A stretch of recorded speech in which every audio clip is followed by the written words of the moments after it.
Today on Clear Your Clutter Inside and Out, we're talking about critical thinking. Do you concentrate on facts when having a discussion or just regurgitate what you've seen floating around on social media?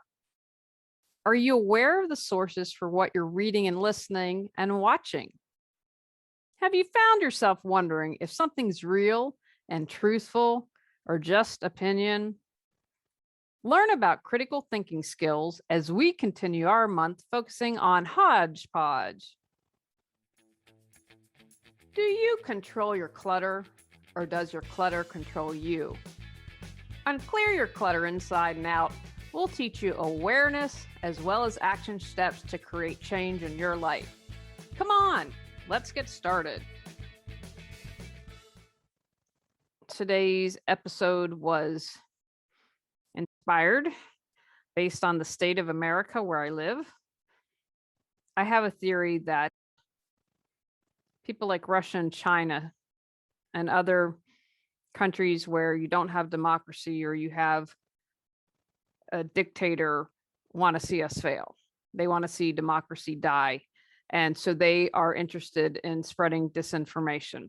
And so they are going to spread disinformation and they're going to want to see us divided. So every time I see I don't think as long as I've lived, and again, social media makes it more prevalent because you can see things. I don't think that I've ever seen the country this divided so deeply and about more than one subject. And so that's just my personal take on it. I think that they're excited. They want to see us, Afghanistan would cheer for us to fail. The Taliban, I should say, excuse me, let me rephrase that. The Taliban, look what they're doing to women's rights and the strict laws that they want to impose if democracy dies. And they can say, hey, you know what? It failed experiment.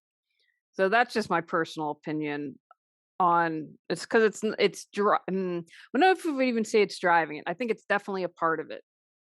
I think there are so many other things as we'll talk about in critical skills for critical thinking today that also reinforce when people don't do that. But that's just my personal take.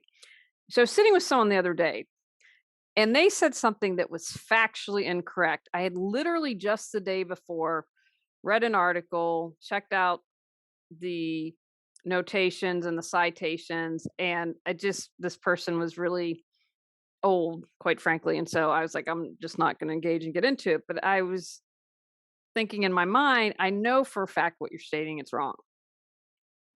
I've also learned, because I did grant writing, to be aware of who is funding a study.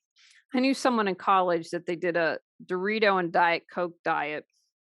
I mean, you're young, you can do that and lost weight. Now, I personally don't think that's a healthy diet. And if you read a study that says, hey, Doritos and Diet Coke are the way to go, and see that the Frito-Lay Corporation and Coca-Cola Corporation have funded that study, then I'm going to question if it's truth or factual or not. So that's just something I've learned to be aware of.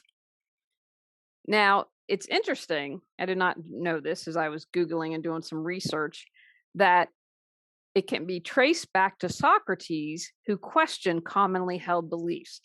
My freshman year in college, I wanted to be a philosophy major. That didn't last long, but really enjoyed that and enjoyed my philosophy professors. Andrews with an S, Reith was his name, and we just thought he was the most handsome guy ever.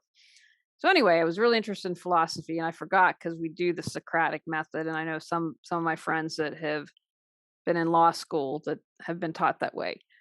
So Socrates was the first person who started to question stuff, and his thinking was carried forward with people such as Aristotle, Plato, Colette, More, Descartes. I'm not good at pronouncing things. Galileo, Newton. So Socrates kind of started it, and then these people were like, hey, let's question stuff. I believe critical thinking is important for democracy to survive, but we needed to resolve issues, whether it's your personal relationship to professional jobs. And we are now, with everything, we are a global community. We are no longer can remain an isolated nation. And so we need to be able to solve problems, to use our critical thinking skills. And so that's why I wanted to do today's episode. So it started way back when. Let's talk a little bit more of why it's important to think critically. This allows you to gather information and assess it accurately, right? If you've got to make a decision, if you're trying to solve a problem, you need to know facts, perhaps figures, depending on what it is, and so that you can assess it and make a correct assessment and not do that. Remember, with assuming makes an ass out of you and me. I see that happening a lot. These aren't facts and figures, these are assumptions. That's a big difference. You need critical thinking skills to solve problems. I've often said that I am not a big thinker, meaning when you have complex problem like how do you solve healthcare? I couldn't drill it down and say these are the things that you need to do to change it. I just is not a skill that I have.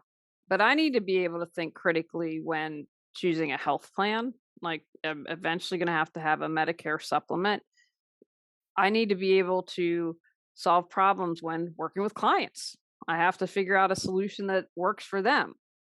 I need to be able to solve problems. We're dealing with a flooded basement. So we need to get information.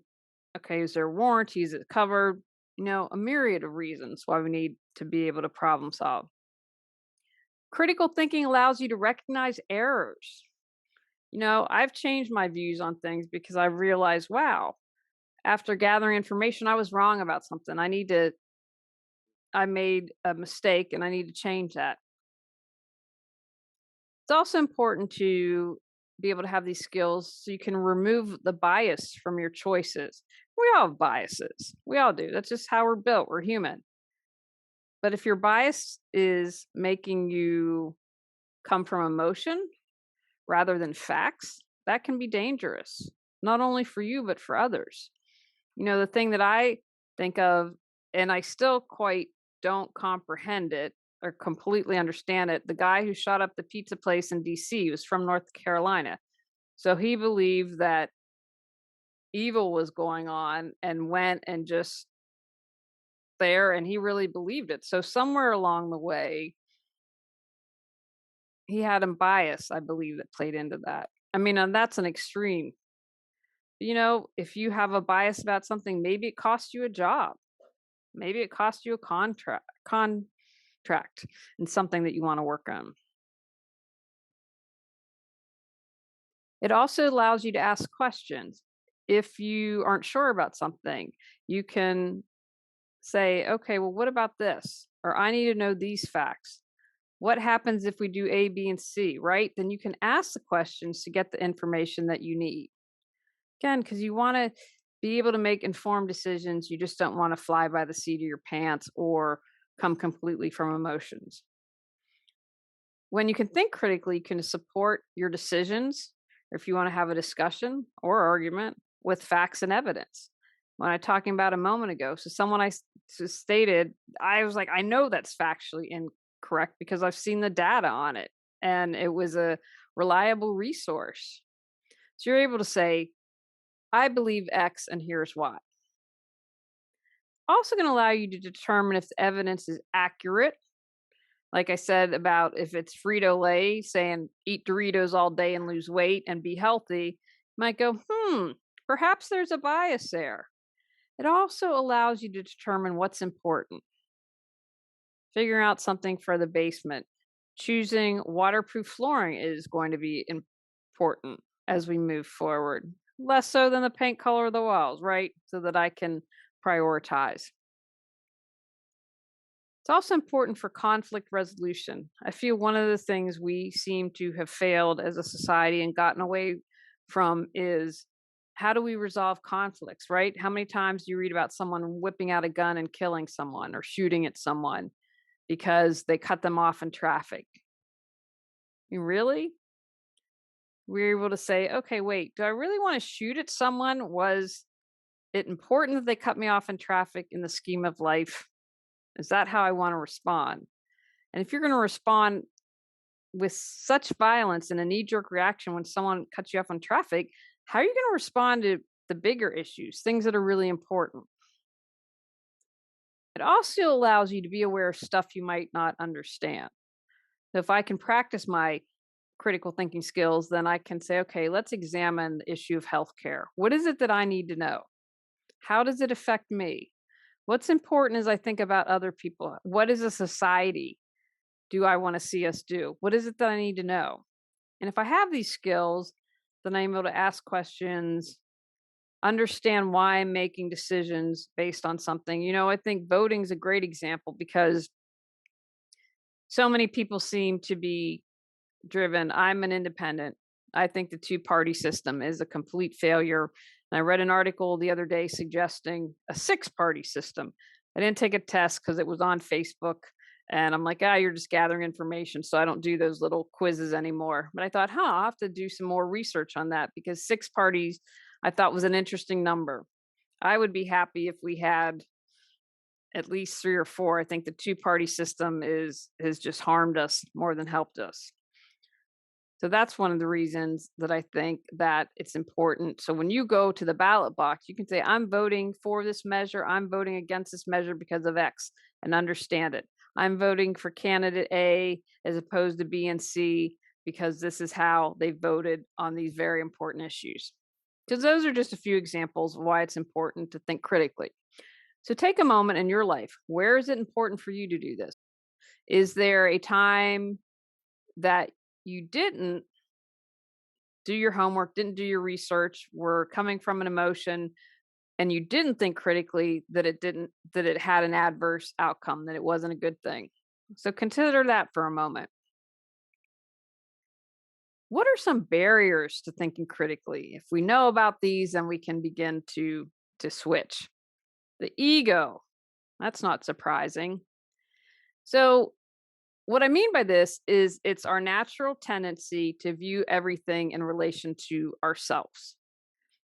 And one of the challenges was that it can lead us to sympathize with others or analyze and evaluate various perspectives. Again, all you have to do is open up a newspaper or go online and see people just screaming and yelling, and they've lost that ability to have an argument, to say, here's what I think and here's why I believe this, and not listening, right? We're just yelling, no interest in listening to one another. The challenge is a lot of times if people are super egocentric, they're not willing or they're unable to see this character flaw. They can't say, oh, I'm an egocentric person.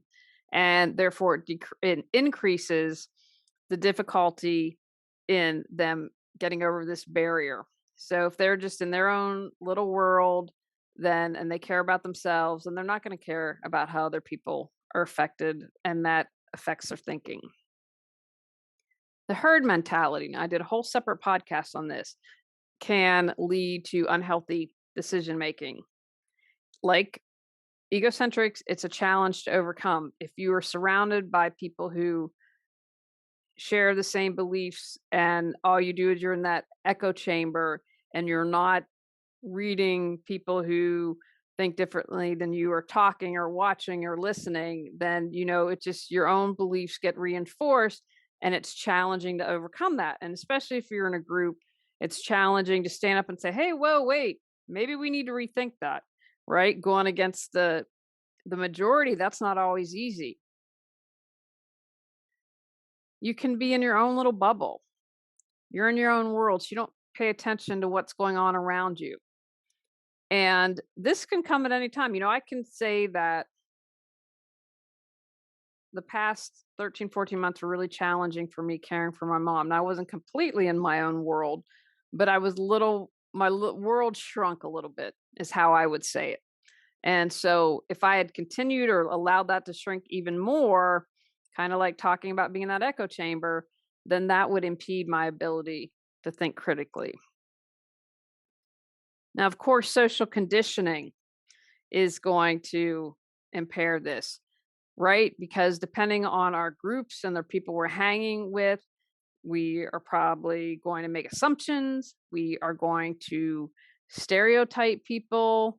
We just aren't going to be open to learning about new ideas or new people or new things.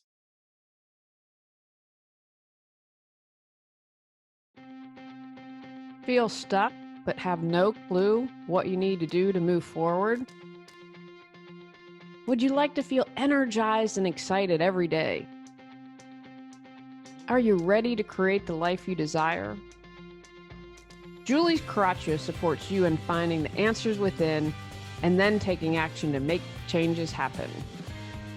Visit reawakenyourbrilliance.com to learn how Julie can support you with life coaching.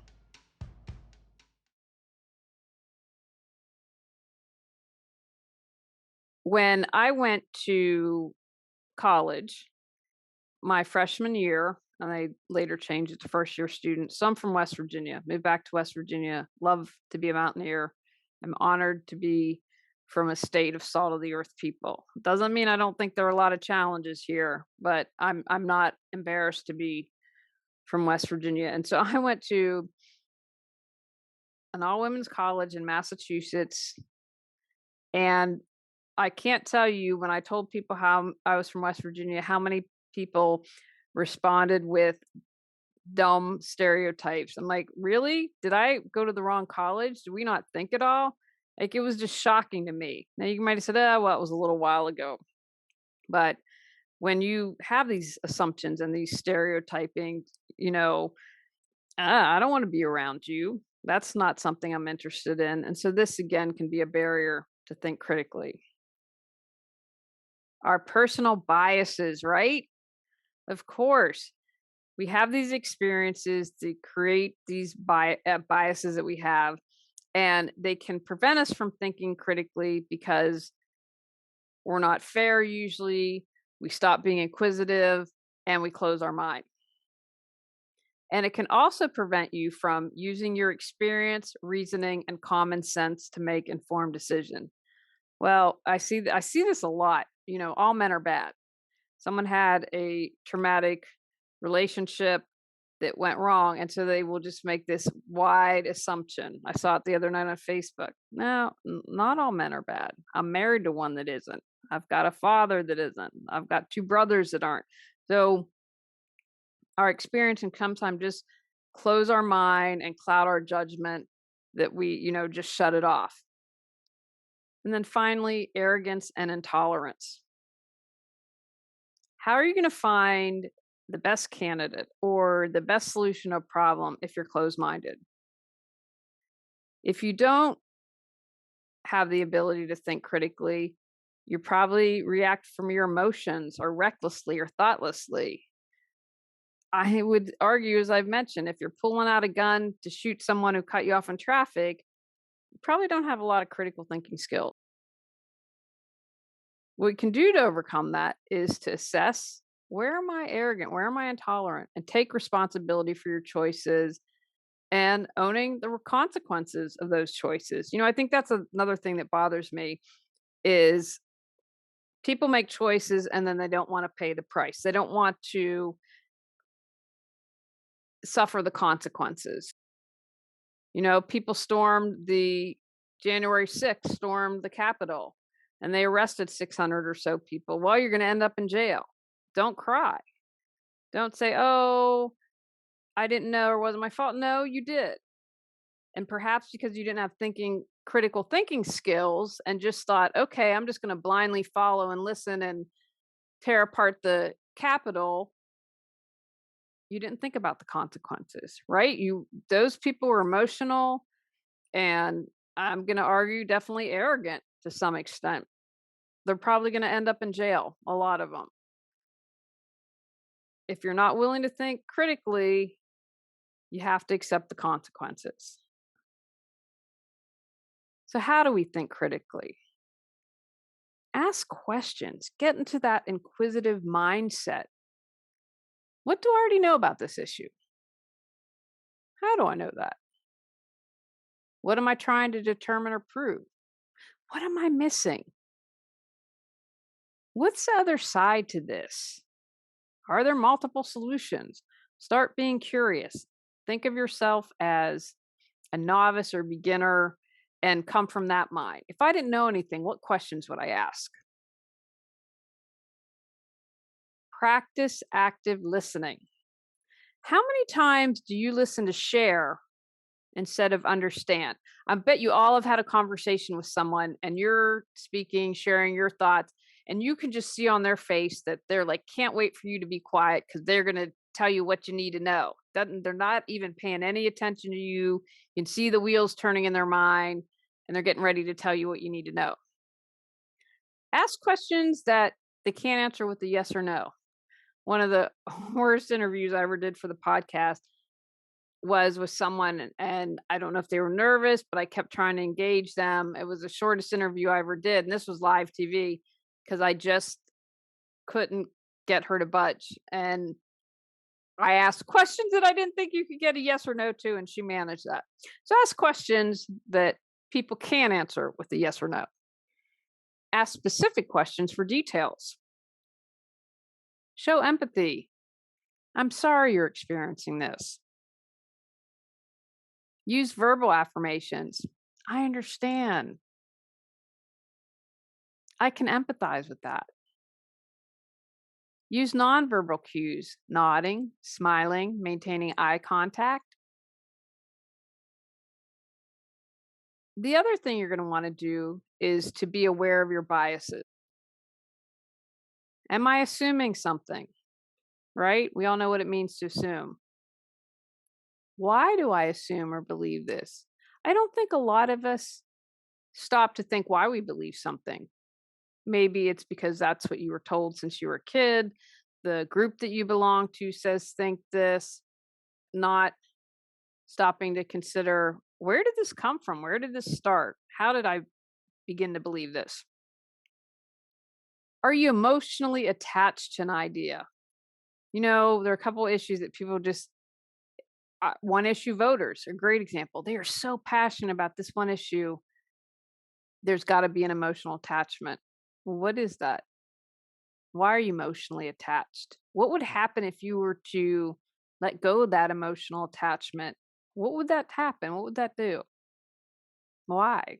Why are you emotionally attached? Why do you think like that? Ask yourself, why do I think like this? Where did I learn that information? What does that information imply? What's it really saying? Should I view it differently? How could I view it differently? Why am I unwilling to view it differently? Just start to question your thinking, your thoughts, and your biases. Talk to others. I'm a huge believer of talking to people you trust. Hey, do you think I have any biases? What are your thoughts on that? What have you noticed about me? We all have our blinders. I have my blinders. Become aware of your blind spots because you just might not know your bias. Like I talked at the beginning about egocentric thinking or herd mentality. Be brave, be courageous, talk to someone outside of your circle. If you're like, notice that when you're hanging out with people, you all have the same opinions. Ask someone, and you might be surprised at what you find. Be able to analyze existing information. I had really wanted to, but with everything going on, I would have loved to, for this podcast, interviewed Heather Cox Richardson. She is a historian who's awesome. And women in 50s seem to be her primary group. And she's a historian who, 2000, what year are we in? 2020, maybe it's 2019. I've been following her for a while. Started doing a daily news summary. She's what I read. She cites all her resources. She also will include history, which I studied American history. That was my major. Politics throughout American history. And I'm like, man, I've forgotten a lot. Anyway, she's really great. And what I like about her is, one, she cites everything. And two, that she throws in history. So I've learned a lot from her. And I enjoy her. Now, there's some people out there who are going to say, she's biased. She's a college professor and she has a bias. Everything she's cited, she cites where the information comes from and uses history. And so, again, it's just, I find her very fascinating, interesting. And, you might think that, you might listen to her and be like, wow, I think she has a bias. I haven't listened to any of her podcasts in a while. I do enjoy her though. But from her, I've learned a lot, and I look who is she citing as resources. So analyze the existing information. Who provided this information? Frito-Lay? How did they get this information? They talked to 10 Joe Schmoes on the street, or they did a scientific study. Why is this important? Again, get back to that. Why is this important? So learn how to analyze the information and the resources that it's coming from. Develop foresight. Foresight allows you to understand the potential impact of a decision or an action. With every choice you make, determine how it might affect others. So all those people that stormed the Capitol probably weren't thinking, how is this going to affect other people? How is it going to affect the people who are the Capitol Police? How is it going to affect the people who are working in the building? I'm going to bet that they didn't think much beyond that. They didn't develop the foresight to say, will there be consequences for my actions? And maybe they falsely believed that they would be absolved of any actions because they were led to think that. I don't know enough about to know that, but perhaps that was a thought. I used to work for Seventh Generation. They are still in business, but I think they're online now. When I lived in Vermont, anyway, the thing from Seventh Generation, I believe it's from the Iroquois Nation. In every decision, you must consider the impact for the next 7 generations. I'm paraphrasing a little bit. That might not be the exact quote, but that to me is so important. How is this going to impact the next 7th generations? Because we don't think about that now. We have a lot of people in this country who don't think about that. Oh, well, do something to the environment. We have global warming because they're not thinking about the next 7th generation. That's a real problem. They didn't care to develop foresight on that. To be able to do this, consider making a list of benefits, consequences for an action or decision, or if you don't take action or make a decision, because that is, in effect, not taking action is a decision, and in one way, taking action. Hopefully that'll make sense. So this can help you determine what is the right decision for the solution. And you might think, wow, if I go storm the Capitol and could be thrown in jail, maybe that's something that I shouldn't take on right now. Maybe that's something that I shouldn't do. Maybe there's another way I can share my viewpoint and share my concerns instead of doing that. Play devil's advocate. See situations from new perspective. Rather than assuming A caused B, ask yourself, is B causing A? This exercise can help you find solutions you might not have otherwise considered. One, it's always fun. I like sometimes when I'm feeling kind of saucy, I like to play devil's advocate just to see how people respond. It's very easy to do, but might surprise yourself. You might be like, wow, I never considered that. Maybe I actually agree with that. And then finally, be open-minded. Being closed-minded benefits no one, including yourself. Just open your mind a teeny little bit. Maybe you take a step of talking to someone that doesn't look like you, that doesn't think like you, that hasn't had experiences like you, that allow you to broaden. Read someone that doesn't share your viewpoint. Watch someone on YouTube that you think's annoying. Listen to a podcast on something you never thought you'd want to listen to. Expand that mind. And it's also good to keep your brain plasticky and moving. And I think it's called neuroplasticity. I'm not sure about that.